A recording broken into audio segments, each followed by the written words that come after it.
got the mic. That's nice. All right. How you doing? My name is Luis Pabon, and I work at Portworx. And I've been very lucky to work in the community in Kubernetes for many years now, starting at Red Hat and in CoreOS. I've been participating in SIG storage for many years. And so one of the things I'm going to talk about today is CSI. What is it and why does it exist? Why are we doing it?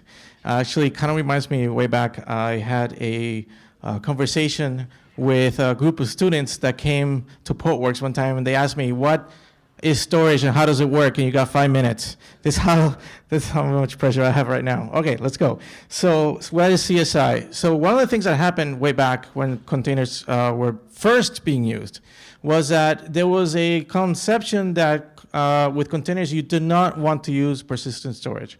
It was everything else about stateless.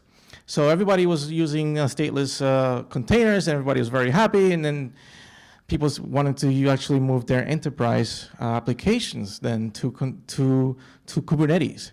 And to do that, you needed now a method for Kubernetes to manage your storage system. And it's not just Kubernetes. You had the same issue with Docker Swarm and in Mesosphere. And what happens is that each one of these container orchestration systems would then design their own method.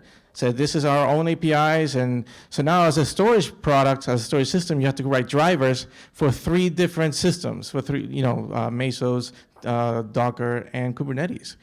So that was one complication. The second complication was in Kubernetes itself, you had to write a driver as a storage vendor and put it inside the Kubernetes code. And what that meant is that as a storage vendor, you could not, fix any issues, which of course we don't have any. Second is that you couldn't add any features. You had to wait until the Kubernetes was released, right? And then you were bound to the release process of Kubernetes. So it was very, very difficult for storage vendors to work with this model. And very difficult for customers to work with this model because they wanted new features, or they wanted fixes to come in, and they had to wait for the next version of Kubernetes, right? And they had to upgrade also.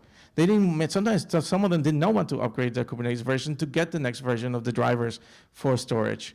So CSI, what is it? It is a community effort led by Google and Mesosphere and Docker, where they come together and decided on a standardized model for drivers as an extension. That's the key part, as an extension to their container orchestration system. So now, with this model, what we can do is, as a storage driver, we can plug in to an existing container orchestration system, Mesos, Docker, Kubernetes, that supports this interface, and we're able to upgrade out of band. And now we can provide features, we can do upgrades, we can work side by side with other storage systems.